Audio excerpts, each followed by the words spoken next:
Então vamos lá, hoje eu quero falar com você sobre, dentro da campanha das colheitas, o contexto da fé, é o título da minha palavra.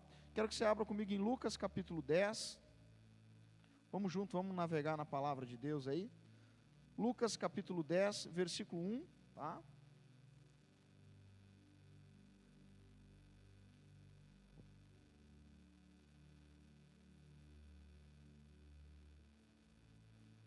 Lucas capítulo 10, versículo 1.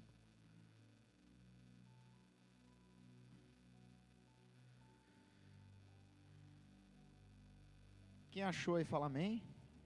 Glória a Deus. Diz assim: depois disto o Senhor designou outros 70. Fala comigo, outros 70. Olha para mim aqui, deixa eu fazer uma pausa aqui. Dentro desses 70 não estão os 12 apóstolos. Amém? Então, se a gente fosse somar eles aos 70, seriam 82 pessoas, tá? Aqui, os 12 apóstolos ficaram com Jesus, tá? Ficaram com Jesus, e Jesus levantou outras 70 pessoas, e os enviou de 2 em 2, para que o precedessem em cada cidade e lugar onde ele estava para ir. Ou seja, ele pegou esses 70 e falou: vocês vão na minha frente, eu e os meus discípulos, os meus apóstolos, nós vamos depois, mas vocês já vão na nossa frente, preparando o caminho. Olha para o teu irmão e fala: nós, fala para ele com fé, fala: nós fomos levantados para preparar o caminho da colheita. Amém? Em nome de Jesus. Aí no versículo 2 ele diz: e lhes fez a seguinte advertência: a seara é grande, mas os trabalhadores são poucos. Rogai, pois, ao Senhor da seara que mande trabalhadores para a sua seara. Versículo 3: ide, eis que eu vos envio como cordeiros para o meio de lobos. Não leveis bolsa, nem alforge, nem sandálias, e a ninguém saudeis pelo caminho. Ao entrardes numa casa, dizei antes de tudo: paz seja nesta casa. Se houver ali um filho da paz, repousará sobre ele a vossa paz. Se não houver, ela voltará sobre vós. Permanecei na mesma casa, comendo e bebendo do que eles tiverem, porque digno é o trabalhador do seu salário. Não andeis a mudar de casa em casa. Quando entrardes numa cidade e ali vos receber, comei do que vos for oferecido. Curai os enfermos que nela houver e anunciai-lhes: a vós outros está próximo o reino de Deus. Quando, porém, entrar numa cidade e não vos receberem, saí pelas ruas e clamai: até o pó da vossa cidade, que se nos pegou aos pés, sacudimos contra vós outros. Não obstante, sabeis que está próximo o reino de Deus. Digo-vos que naquele dia haverá menos rigor para Sodoma do que para aquela cidade. Amém? Vamos orar então? Feche seus olhos, curva sua cabeça. Senhor Deus, em nome de Jesus, nós queremos colocar a nossa vida em Tuas mãos e Te agradecer, porque a Tua palavra, ela guia nossos passos, ela é a luz que ilumina a nossa vida, e nós Te louvamos, Deus, em nome de Jesus, pela Tua presença, pela Tua graça, pelo Teu favor. Que nessa noite, o poder do Teu Espírito Santo, que já está neste lugar, que é real e verdadeiro aqui, venha manifestar toda a sua glória dentro de cada vida e estendendo o seu poder sobre cada casa, gerando colheitas. Pai, nós queremos colher ainda o final desse ano e cremos que tem grandes coisas que ainda virão nesses dias sobre as nossas vidas, em nome de Jesus. Amém? Amém, gente? Mais forte aí, glória a Deus. Então, Jesus, ele designou uma missão a 70 pessoas. E nessa missão ele determinou algumas direções muito importantes. E eu listei algumas aqui. Como nós não temos muito tempo no culto para ir realmente bem a fundo, eu listei algumas que para mim são as mais importantes. A primeira direção que Jesus ele determina, né, ele é quase como uma ordenança. Ele fala, o Evangelho de Lucas traz como uma advertência, como algo para se ter uma atenção, algo muito importante. Primeiro ele diz: peçam a Deus que envie trabalhadores. Por quê? eles saíram de dois a dois, mas o projeto de Jesus não era que voltassem apenas 70, foram 70, mas Deus enviando trabalhadores, retornariam mais do que os 70, amém, gente? Nós precisamos ter isso como um contexto na nossa vida.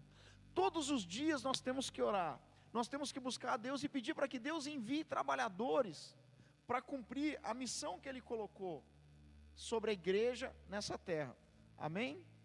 Então olha para o teu irmão e fala: tu é a resposta de oração.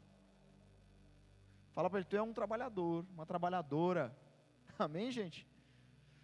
Segundo ponto, ele diz assim: vocês não vão levar bolsa, vocês não vão levar dinheiro, né, o alforge, que era o lugar onde se guardava os seus recursos, vocês não vão levar bolsa, vocês não vão levar uma sandália extra, nem uma muda de roupa extra, vocês não vão levar. Por que Jesus fala isso?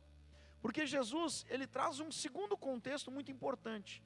A nossa dependência não pode ser de pessoas, nem das circunstâncias ao nosso redor. A nossa dependência tem que ser de Deus. Amém? Então, é um ensino que ele dá para esses 70. Terceiro, ele diz: não saudar pessoas pelo caminho. Né? Versículo 4: não leveis bolsa, nem alforje, nem sandálias, e a ninguém saudeis pelo caminho. E aí, o quarto, ele diz: ao entrar numa casa, dizei antes de tudo, a paz seja nessa casa. Ele dá um quarto ponto que ele diz: a paz sempre deve ser declarada no início. Todos os dias, todo momento que você vai começar algo novo, que a paz do Senhor repouse sobre a sua vida. Porque a paz é o árbitro nos nossos corações, amém, gente? É o juiz que nos mostra se nós estamos seguindo o caminho correto, se nós estamos seguindo o caminho da vontade de Deus. E a Bíblia vai relatando a história, tá? E no versículo 17, queria que você pulasse para o versículo 17, diz assim: então regressaram os 70, possuídos de alegria, dizendo: Senhor, os próprios demônios se nos submetem pelo teu nome. E aí no versículo 20, pula lá para o 20, ele diz: não obstante, alegrai-vos, não porque os espíritos se vos submetem, e sim porque o vosso nome está arrolado nos céus. Glória a Deus, né? Isso aí merece uma salva de palmas, amém, gente? Aleluia, glória a Deus. Então, olha que interessante, Jesus dá uma missão, um propósito. Todos nós temos um propósito, uma missão. Alguns ainda não descobriram, mas todos têm. Jesus dá uma missão, um propósito. Junto com a missão, o propósito, Jesus traz algumas advertências. No momento que nós assumimos um propósito e observamos as advertências, nós estamos aptos para uma colheita. Quem quer colher muito esse ano ainda? Eu vi o Beto aqui falando, né, sobre as colheitas. Nós temos muito para colher ainda. E eu achei interessante algo que o Beto disse: eu não preciso esperar virar o ano, eu já posso colher agora, em nome de Jesus. Eu já posso me projetar agora, eu já posso me preparar agora. E quero te falar, já aproveitar aqui, fazer um parênteses. No culto da virada, eu sei que algumas pessoas já organizaram, já prepararam. No culto da virada, você que está com o seu nome certinho ali para estar no culto, tá? Você vai receber o livro dos sonhos, tá? No culto da virada, você vai receber o livro dos sonhos aqui no dia do culto. Só quem estiver presencial, tá? E nós vamos trabalhar durante todo o mês de janeiro a campanha dos sonhos. Mês de janeiro vai ser o mês de regar em oração, de lançar a semente para as grandes colheitas do ano de 2021. Amém, gente? Então, fecha parênteses aqui, né? Quando eu estou dentro do propósito, quando eu observo as advertências que Jesus me traz, eu estou apto para a colheita. Olha para o teu irmão, aponta o dedo para ele e fala: você está pronto para as colheitas. Amém? Agora, olha só que coisa interessante. O título da minha palavra é o contexto da fé. Por quê? Porque a gente tem que entender qual foi o motivo que levou esses 70 a terem a colheita deles. Qual que era a colheita que eles estavam buscando? Jesus falou: curem os enfermos, e os enfermos foram curados. Expulsem os demônios, e as pessoas foram libertas, né? E eles voltaram com uma grande alegria, porque mesmo Jesus não estando presente fisicamente com eles, na autoridade do nome de Jesus, eles tiveram essas colheitas, e isso serviu para eles como uma grande experiência na sua vida. Ou seja, tudo que nós fizermos no nome de Jesus, nós vamos colher. Eles colheram porque eles observaram as advertências e estavam dentro do propósito, tá? Ou seja, porque o contexto da fé se manteve firme. Quando que eu perco uma grande colheita na minha vida? Quando que algo para de acontecer? Olha para mim, presta atenção. Quando eu me deixo perder do contexto da fé. O contexto da fé é onde Deus me estabeleceu. A terra que você está, o lugar que você está hoje, é o lugar que Deus te colocou para você colher. Amém? Pastor, mas eu estou posicionado, eu estou no lugar que Deus me colocou, mas eu não estou colhendo. Por quê? Porque talvez você não está observando as advertências. Eu posso estar cumprindo uma missão dentro de um propósito, e posso não colher, porque eu não observo as advertências que Jesus traz. E de todas elas eu quero me ater a uma que eu acho a mais importante. Está lá no versículo 4. Não leveis bolsa, nem alforge, nem sandálias. Diga comigo, nem bolsa, nem recurso, nem reservas. Levanta a sua mão assim, aponta o dedo para mim e fala: minha dependência é do Senhor. Amém? A primeira coisa que nós temos que entender para grandes colheitas é que colheitas espirituais que se materializam de forma natural, que se tornam algo real na sua vida, elas não vêm de pessoas, elas vêm do Senhor. Mas Deus pode usar alguém, claro. Deus pode usar uma circunstância, claro. Deus usa meios humanos para tratar com os seres humanos, isso é óbvio. Porém, eu preciso entender que a minha dependência tem que estar em Deus. Em outras palavras, a minha expectativa de colheita precisa estar no Senhor. Quando a minha expectativa de colheita está em Deus, a minha expectativa pode ser grande, porque Deus não frustra ninguém, amém? Deus trabalha na forma correta, da maneira certa. Então esse é o primeiro ponto.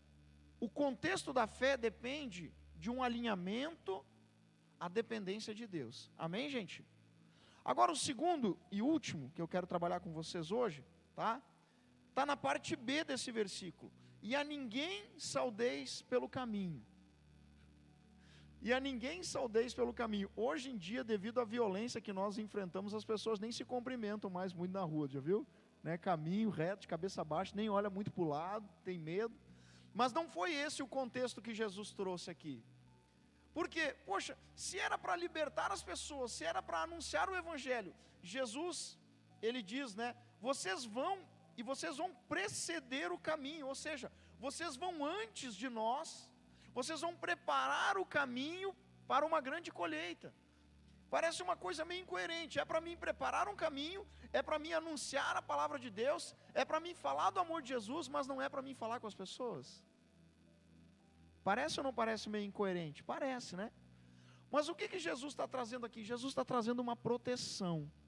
Diga comigo, isso é proteção de Deus na minha vida. Por quê, gente? Pelo seguinte: você sabia que 3/4 das pessoas que convivem com você, elas são, vou usar uma expressão aqui, elas são pessoas down, elas são pessoas de baixo astral, vamos dizer assim, essa expressão, né? São pessoas tristes, murmuradoras, reclamadoras, e apenas 1/4 das pessoas que convivem com nós são pessoas alegres para cima, pessoas up, pessoas, né, que contagiam com alegria. Você sabia disso? E se você parar para analisar, você vai ver que é verdade, não é verdade? Que na maioria das pessoas, e é interessante, né? Que se eu quiser me encher de notícia ruim, eu consigo ou não consigo? É só chegar em casa, ligar a televisão, aí tu entra lá no site lá de pesquisa, lá aparece embaixo ali normalmente é só desgraça, é acidente, é ônibus que bateu, é gente que morreu, é outro que adoeceu, é bandeira tal, é casos disso, aquilo, aquele outro. Nós sabemos que tudo isso existe, mas sou eu que decido o que vai tomar o meu coração e a minha mente, amém? E um versículo que é muito conhecido, que a gente fala muito aqui na igreja é: eu trago à memória aquilo que me dá esperança. Nós falamos esse versículo, nós replicamos ele, mas nem sempre nós vivemos ele, né, gente? Eu tenho que trazer à minha memória aquilo que me dá esperança. O que Jesus sabia que poderia acontecer? Imagina 70 pessoas apaixonadas por Jesus. Apaixonadas por Jesus. Contagiadas, alegres, eufóricas, motivadas. Jesus separa eles de 2 em 2 e envia eles para um campo de necessidade. E a gente não pode descartar uma frase que Jesus fala. No versículo 3, ele disse: ide, vão, eis que eu vos envio como cordeiros para o meio de lobos. Então, olha só o que Jesus está dizendo. Ele está pegando 70 pessoas, entre homens e mulheres, né, motivados, cheios de alegria com o evangelho, com as boas novas, e ele envia por meio de uma realidade social muito difícil. Qual é o meio que esses 70 vão? Esses 70, eles vão para o meio de cidades onde a fome, a doença, a peste, a violência reinam, aonde o amor de Deus estava totalmente frio, e ele envia esses 70 ali. E aí você entende por que Jesus diz para eles não cumprimentar ninguém pelo caminho. Porque se eles param no caminho e começam a conversar com as pessoas daquele ambiente, o que vai acontecer com elas? Elas vão ser contaminadas. Elas vão ser contaminadas pelo ambiente da dor que eles estão vivendo. E se elas são contaminadas pelo ambiente da dor, o contexto da fé se perde. Porque todas as vezes que nós perdemos o contexto da fé, é porque no nosso coração entrou um pretexto do mundo. O contexto da fé só é anulado por um pretexto do mundo. Qual é o pretexto? Imagina, aí está você e um colega em Cristo apaixonados. Quem é apaixonado por Jesus? Você é apaixonado por Jesus? Ama a Deus? Você apaixonado, feliz, está você e ela cantando, alegre, caminhando, e daqui a pouco aparece alguém. E essa pessoa olha para você, para o seu colega, e começa a falar assim: puxa, mas você só tem essa muda de roupa, e se chover? Vocês vão se molhar? Onde é que vocês vão dormir? E o que vocês vão comer? Vocês não têm dinheiro? Vocês não têm nada para comer? Onde é que vocês vão? E se vocês forem assaltados? Nossa, esse caminho é muito violento. Você sabe que aquele salmo muito famoso que diz: ainda que eu ande pelo vale da sombra da morte. Quem conhece esse salmo? Você sabe que o vale da sombra da morte, ele existiu, né? Era um caminho onde os pastores tinham que passar com as ovelhas, e ele era um vale. Ou seja, os ladrões, saqueadores e assassinos, eles ficavam em cima das colinas escondidos. E quando o pastor entrava com as ovelhas ali dentro, era só a graça de Deus para guardá-los. Porque se os ladrões descessem, os assassinos matavam os pastores e roubavam as ovelhas. Então imagina, a pessoa chega e fala: esse caminho é muito violento. Aqui já teve assassinatos, pessoas já morreram nesse caminho, se perderam, caíram. Se vocês ficarem doentes, Jesus fala: a ninguém, o que Jesus diz? A ninguém saudeis pelo caminho. Olha para o teu irmão e diga: não deixe. Não, fala com fé, fala para ele, fala: não deixe os pretextos do mundo apagar o contexto da fé. Quais são os pretextos do mundo? A necessidade, os problemas, as dores, o vírus, a contaminação. Isso existe, é claro que existe, e Jesus sabia que existia. Olha para o teu irmão e fala para ele: Jesus sabia que existia. Tanto que Jesus, ele diz: nesse mundo tereis, mas tenha bom ânimo, eu venci o mundo. Então Jesus, ele dá uma advertência: se vocês querem colher, se vocês confiam em mim e no meu nome, e vocês querem ter uma grande colheita, vocês não podem deixar com que os pretextos do mundo contaminem o contexto da fé. Tudo aquilo que está no mundo é um pretexto para remover você do caminho da fé. O caminho da fé é um caminho excelente. O caminho da fé é um caminho de provisão. Amém? Pastor, como que eu sei que o caminho da fé é um caminho de provisão? Porque Jesus olhou para aqueles 70 e falou: vocês não precisam levar nada. Tudo o que vocês precisar, vocês terão através do meu Pai. E o que eu acho sobrenatural, e dentro da campanha das colheitas, é que quando nós estamos dentro da missão, alinhados com o propósito, e observando as advertências do nosso Senhor, nós vamos colher e vamos voltar com alegria. Amém? Dá um amém bem forte, hein? Glória a Deus, aleluia. Por quê? Porque quando eu observo as advertências que Jesus traz, eu entendo que nenhum pretexto vai me remover do contexto de Deus para a minha vida. Tudo isso que nós inventamos no nosso dia a dia são pretextos do mundo para remover você do lugar precioso. E o lugar precioso é a presença de Deus. O lugar precioso é o altar do Senhor. O lugar precioso é a casa do Pai. O lugar precioso é a terra da salvação. E nem sempre, gente, aqui, então, vou pegar esse primeiro ponto, esse ponto. Quem entendeu isso, fala amém. Eu trouxe para você um pretexto ruim, certo? A chuva, você vai se molhar, você não tem onde comer, você não tem isso, não tem aquilo, não tem aquele outro. Porém, também existem os pretextos bons. Porque aqueles 70, eles saíram, presta atenção nisso, muitos se perdem, muitas pessoas não colhem por causa disso. E aí eu quero te falar uma coisa.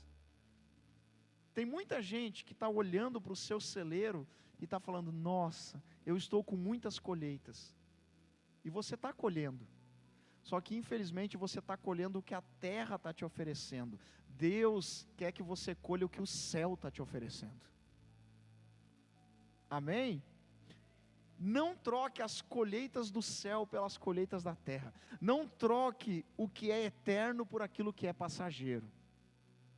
E aí, de novo, vamos pegar o mesmo contexto? Está você e a sua irmã na fé, você e seu irmão na fé, apaixonados por Jesus, cantando, glorificando a Deus. E aí daqui a pouco aparece, no meio do caminho, aquele seu amigo de infância, aquela pessoa que conviveu com um dos 70. Porque quando eles saem, tá? Eles saem da cidade que eles estavam com Jesus, que possivelmente era a cidade natal de muitos, e eles são enviados para outras cidades. Então nesse caminho eles encontram muitas pessoas amadas e queridas deles também. E aí Jesus fala: a ninguém saudeis pelo caminho. Por quê? Porque a opinião das outras pessoas pode ser um pretexto para apagar a nossa fé também. Não é verdade, gente? Aí tá os 70 caminhando, aí ele encontra um primo, encontra um tio, encontra a mãe, encontra um irmão, né? E aí essa pessoa olha e fala: o que você está fazendo? Eu estou cumprindo a missão do meu Senhor. Que Senhor, o quê? Vai para casa, vai trabalhar, o que tu quer fazer com isso aí? E nós ouvimos muito: o que você quer na igreja?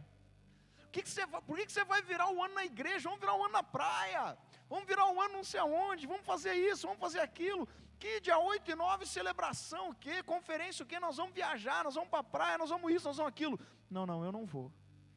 O meu contexto é o contexto da fé, o meu contexto é o contexto do propósito. Eu sei onde eu estou e eu sei onde eu quero chegar. Amém? Então quando Jesus fala: ninguém saudeis pelo caminho, Jesus está guardando o contexto da fé. O contexto da fé no nosso coração garante a colheita. Eu vou perguntar de novo: quem quer colher muito esse ano? Não basta só uma missão e um propósito. Eu preciso observar as advertências que Jesus nos traz. Jesus traz muitas outras, mas eu não tenho tempo para abordar todas elas. Eu quero me ater a essas duas, basicamente. A primeira: dependa do Senhor. Amém, gente? Ah, pastor, mas é final de ano, é recesso, o legislativo parou, o judiciário está parando, está tudo parando agora, não tem mais como sair. Ei, olha para mim. Você está dependendo dos homens. Pare de depender dos homens, dependa do Senhor. Eu preciso depender de Deus. Ah, mas nessa época nada acontece, nessa época tudo para. Naturalmente sim, espiritualmente é o período de realinhamento. Não existe nenhum momento, para quem entende de batalha espiritual, não existe nenhum momento mais movimentado no mundo espiritual do que uma virada de ano. Sabia disso? Que é quando os anjos se reposicionam, é quando os demônios se reposicionam, é quando há um alinhamento no mundo espiritual em favor da nossa vida e contra a nossa vida. Então, se eu sei que no mundo espiritual existe um posicionamento, a minha vida no mundo natural vai se posicionar também, em nome de Jesus. E eu vou chamar a existência sobre a minha vida, as colheitas, as bênçãos, as vitórias, em nome de Jesus. Amém? Você pode aplaudir a Deus bem forte? Aleluia, glória a Deus. Fecha seu material, se coloque de pé em nome de Jesus. Eu já quero encerrando.